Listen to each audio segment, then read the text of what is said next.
Daniel Jones, is he holding this Giants back? I'm not asking you because we already know your answer. So fuck it.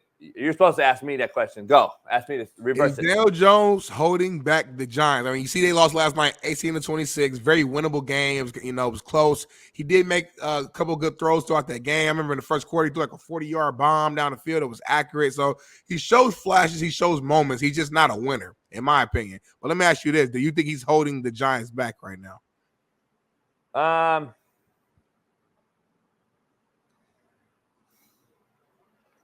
Listen. Time out. Anytime you ask somebody a question, I've already like they start off by saying, "Listen." But I've already ate crow, right? I've already had baby Jesus prayer. I've already done all this for Danny Jones, so I don't have to repeat and delete all this shit. I want to give you guys real takes on this because let's just plug and play any quarterback in New York, okay?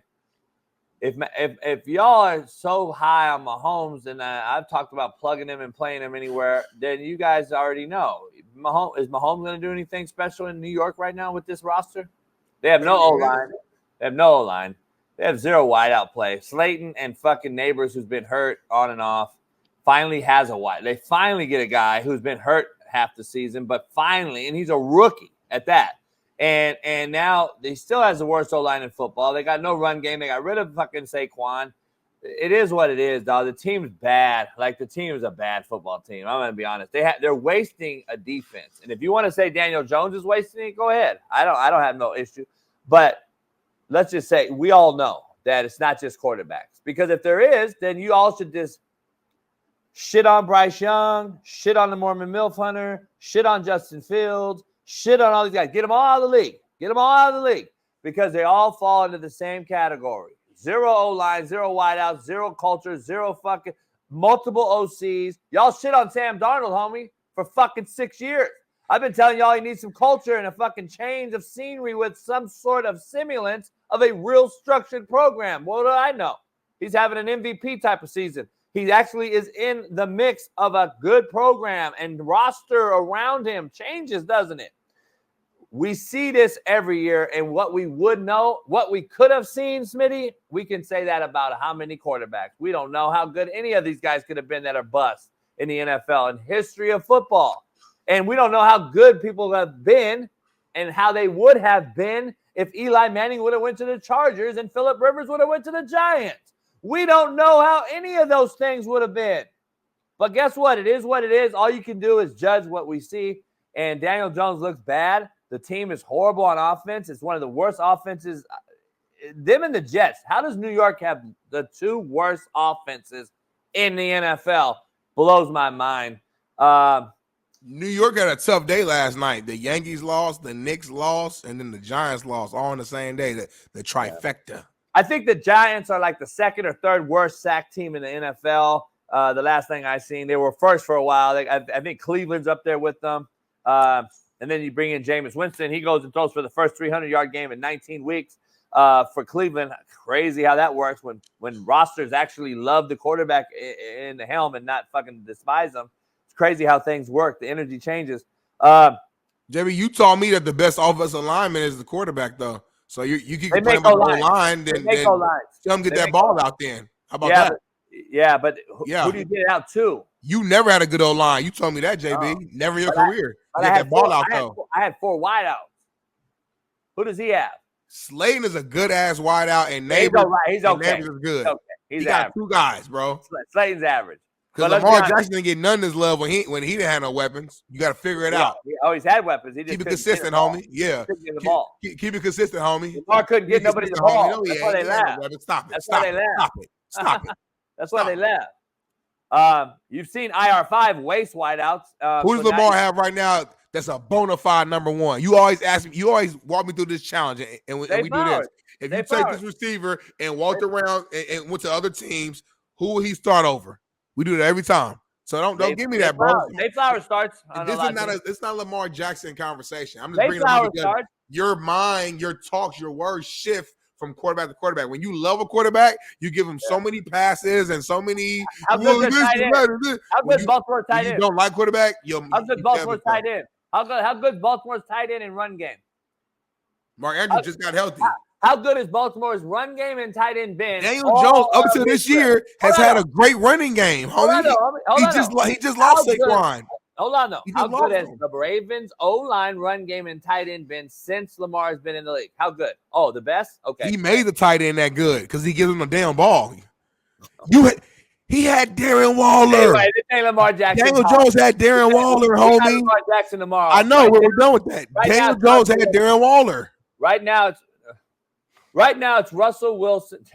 Are you kidding me? A dude that's strung out that can't even fucking get to practice. Not no strung out. He's not on drugs. Don't say that. He's been clean for 5 years. Like he was the Raiders tight end. That wasn't the Raiders tight end for that 1 year. Quarterback makes the tight end. Stop. Waller wanted to be a rapper and fuck with the basketball player during the Giants. He was cooked. Even after the show he did with you, he was cooked. We saw it in his eyes. I saw it on your eye. When you asked him questions, I saw that motherfucker his eyes. You didn't even watch the interview. Stop lying. But listen, Russell Wilson got the win, 287 yards, looked good. He threw a dime piece to Pickens. Ironically, it's funny because how that foot just couldn't get down. It's crazy on that touchdown that was called back. His one foot hit twice, Smitty, but the other foot never hit. Like, it's crazy how that was. Great catch by the shitbird, but shitbirds are the best players. And Pickens has become what, Smitty? What did I say he would become under Russell Wilson at quarterback? Quiet. Get the ball fed to him more. He would not be a shitbird no more because when you get shitbirds the ball, they become part of the team. Because he's not one. Like we always call wideouts that, and I've been victim to that as well. Diva, we thought these different terms. No, they just want the damn ball. Like they play a dependent position. I know I'm a huge asset to this team. I'm one of the better players on this team. I can help this team win, but I need you as a QB to give me the ball. I'm out here to play the game. If I'm not getting the ball, I'm gonna be pissed. Like, imagine. I mean, you play quarterback, so you touch the ball every single play.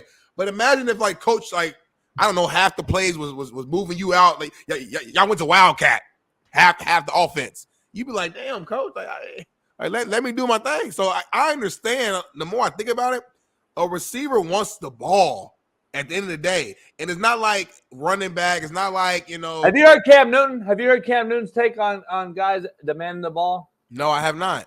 We got to find it, Bailey, if you can. He just has a viral video going around. He's talking about if wideouts used to ask for the ball publicly versus privately, and he had a take. We'll try to find it and get back. So we'll circle back to it, but very similar to what I used to tell him. Don't say nothing in public, motherfucker, because I'll never throw you the ball again, ever. I'll never throw you the ball again. I mean, I'm just saying, go ahead and bite the hand that feeds you. That's what they don't get. Bite the hand that feeds you. Were they questioning Tom Brady? Were they questioning Peyton Manning when they didn't get the ball? Marvin Harrison? But because they got the ball, homie, you can't even use them. They had down years, homie. The bottom line is if you trust the QB and understand that this guy is your bread and butter, you won't fucking question him in public. In private, I heard that they used to have fucking draw out, fucking almost scrapping, almost fighting. That's how it's supposed to be. I used to fight almost privately with my wide receivers. But and I would drive them home after. Here, the difference is, like, this is where you air it out. You don't air it out on the field, dog, and bitch and moan and suck your teeth and all this shit, and you make all that money? Come on, man. Like, Finny Baller, shut the fuck up. You're a fucking tard in the chat. You're a nobody. All right, go ahead. We got something to pop up here. Think about the Eagles' defense, especially in the first half, that they were doing differently that maybe you had not seen on film? Nah, I mean, nothing really different. I mean, watch the target tape. That was it. I was open. Mm-hmm. I like that. So yeah, break that down. Is that a shot thrown, or is he just letting you know? Give him the ball. But do you ask for it off camera, or is right then and right now? It's like, look. If he open, get that man the ball, man. So as a quarterback, if you're get that man the ball, man. So you wouldn't take it personal. Get the man the ball, man. But what would the conversation look like, though, Cam? When Say you less. Talk to him? You just gonna walk up to him? I got you, bro. Coach, going over plays that I want. Shit, I'm about to put the motherfucking. We need to feed that neighbor's guy. What's his number? Number 1? That's yeah, simple. We need to give him the ball a lot. How many targets you got? A lot. How many catches you got?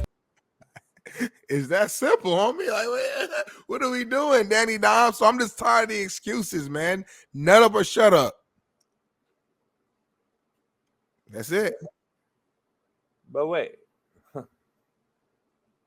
Anyway, let's move on because that's crazy. You didn't have that same energy and take for your guys, but now all of a sudden Daniel Jones has the same. All right. Anyway, we'll get back to that later. I don't know why. It's crazy. It's crazy that you're attached to mediocrity, but we can move on. Attaching you to what? It's insane that you have this weird fascination with the mediocre quarterback, and you always say mediocrity is the new excellence. But for some reason, you, a guy who has a great competitive edge and a guy who always wants to win, you're connected to somebody who's, I hate to call it, but a loser, and a guy who doesn't play well, who had one decent season. He had one decent season where he threw like 16 touchdowns, and we want to praise him. But you over here, and you just cannot just separate yourself from him. He's a bad quarterback. But here's the thing, though. Would you say that I defend people that I want to see with talent have an opportunity to be fair and on a fair playing field? That's what I've done for a lot of guys. I've said there's guys have upside over here, but we've yet to see them around any type of talent, any sort of structure. I've said it about the Mormon Milf Hunter, Sam Darnold. I said it about getting Bryce Young early on.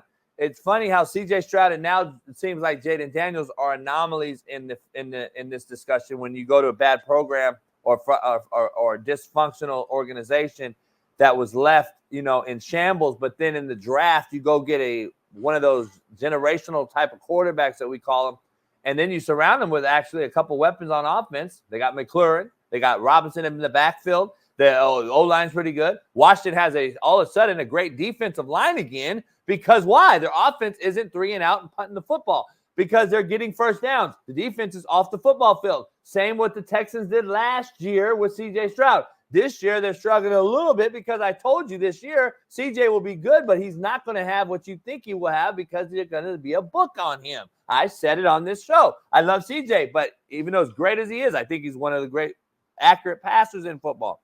I think he's structurally and fundamentally sound. I think all those things. He's going to be unbelievable. He's still having a pretty damn good year, but he's not having what he did last year because there was no book on him. But I said it on this show. But he'll be fine. Those are anomalies, though.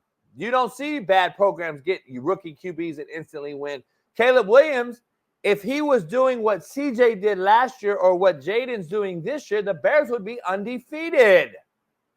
Like, let's be real. The Bears are this close to being undefeated. And they're undefeated went away when you have 36 yards in the first half and miss 2 9 routes in the hole. You take 2 sacks as Caleb took when he should have threw the ball to the tight end.